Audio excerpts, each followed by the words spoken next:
السلام علیکم ورحمت الله وبرکاته. مغفرته محترم پوښتنه کړې ده چې بعضې وروڼه په خارج کې دي، په داسې ملکو کې چې هلته شپه 15 ساعته وي، نو په روژه کې په دا 15 ساعته کې دي هم روژه مات کې هم د ماښام لمونځ کې هم د ماښام لمونځ کې هم بیا پیشلمۍ کوي.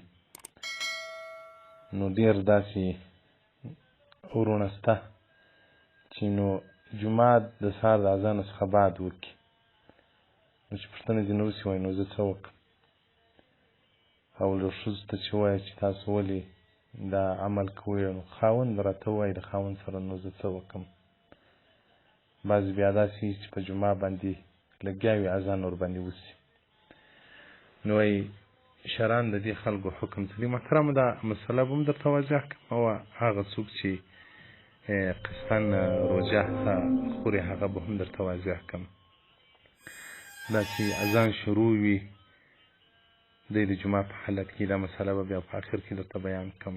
او دا چې د اذان بعد دغه عمل کوي، نو فقهای کرام وایي که د صبح صادق یعنې د سپېدو څخه بعد سړي جمعه وکوله، قصداً یې جمعه وکوله، نو د دغه سړي روژه فاسده شوله، د دغې ورځې قضا به راوړي او شپېته روژې به د دغې جرم و د دغه ګناه سزا ته چې کفاره به بیا شپېته روژې نیسي، که نر وي که ښځې وي، خاوند او که ښځې دواړو باندې. البته په هغه صورت کې که ښځه زورګیره شوه، خاوند تر لاسو ټینګه ونیوله، ورسره زورونه یې وو، نو په زور باندې دا جمعه ورسره کوله، په دغه صورت کې خو نو دا زورګیره ده، پر دې باندې صرف قضا ده، کفاره نشته. هغه مې په هغه مفسداتو کې د روژې هغه څه چې روژه فاسدوي درته بیان مې کړل.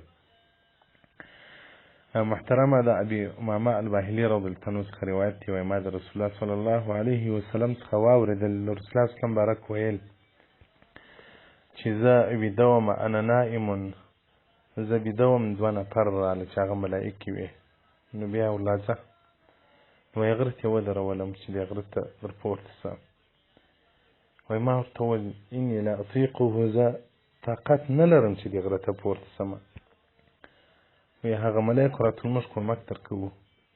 وایي زه چې غره ته ور پورته سولم په دا خوب کې اذان باصوات شدیدة، ډېر سخت اوازونه و، چیغې وې. وایي ما ورته وویل ما هذه الاصوات، دغه اوازونه د چا دي؟ وایي دې رسول الله د اهل نارو اوازونه دې راپورته کېږي. بیا رسول الله صلی الله علیه وسلم وایي زه بوتلم، یو قوم ته رالم، دا قوم په دې اور کې را ځړېدل، وینې زه را بهېدلې. قلت من هؤلاء؟ وایي ما ورته دا څوک دي؟ وایي دې رسول الله هغه خلک دي چې قصداً روژې خوري،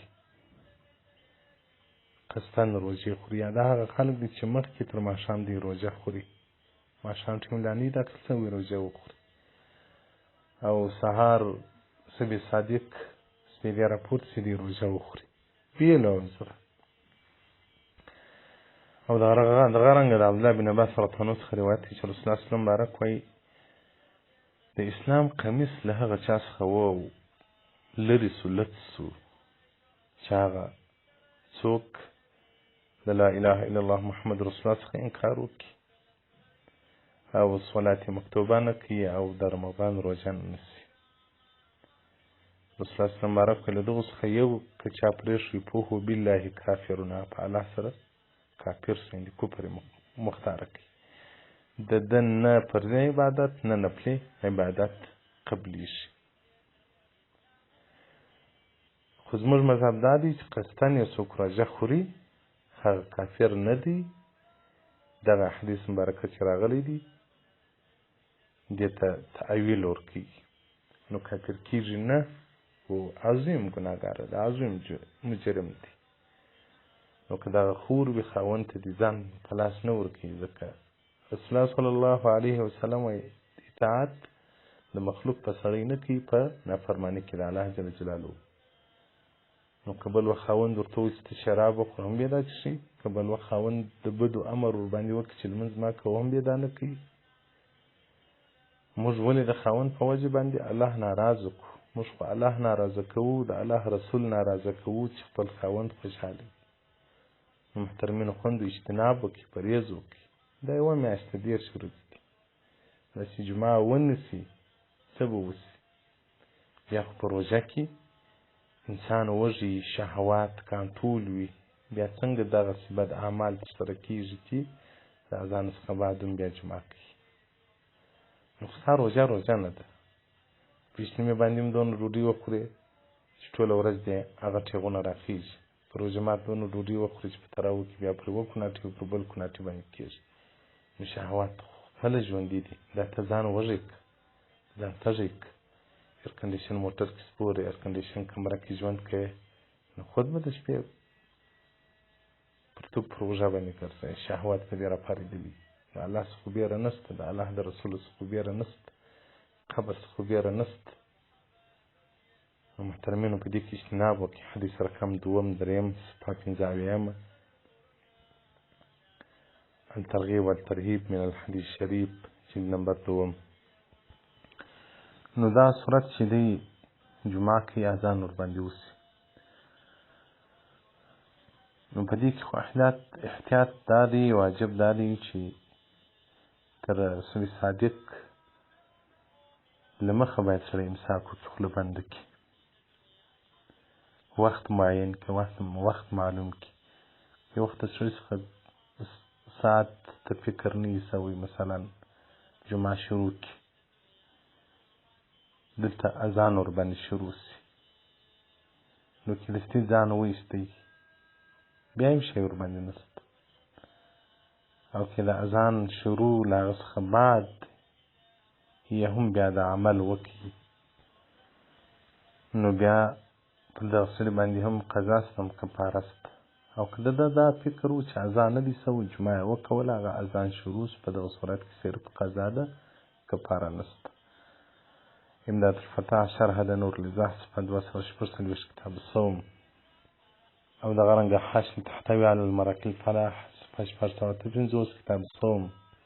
نو په توای هندیه جلد اول صفحه 204 هغه وایي که سړي مخکې تر سپېدو دخول وکړي، جمعه شروع کړه او هلته اذان ورباندې شروع شو، که بالفور اذان وایستی لا يفسد صومه، روژه یې نه فاسدېږي. وإن بقي على ذلك که پر دغه حال پسې پاتې شو فعليه القضاء والکفاره، په دواړو باندې قضا او کفاره شته. توای هندیه جلد اول الباب الرابع صفحه نمبر 204. نو محترمینو په دې کې ډېر احتیاط وکړئ، الله څخه وبېرېږئ. په کال کې یوه میاشت روژه ده، هغه موږ هم په داسې چمو باندې ونیسو. رسول الله صلی الله علیه وسلم وایي که د روژې په فضایلو، د روژې په مقام باندې انسان خبر سي، دا تمنا او خواهش به وکړي چې کاشکې ټول کال روژه وای، به د موږ هغه د مغفرت او د رحمت میاشت هغه په شهواتو کې تېره کړو. بلا مو ووایه څه به در باندې وسي چې تاسې جمعه نه وکړي. نو وایي زه څه وکړم، 5 ګنټې شپه ده، 5 ساعته شپه ده، نو زه څه وکړم؟ څه وکړې؟ الله څه وبېرېږه، تقوا مختاره کړه. والسلام علیکم ورحمة الله وبرکاته.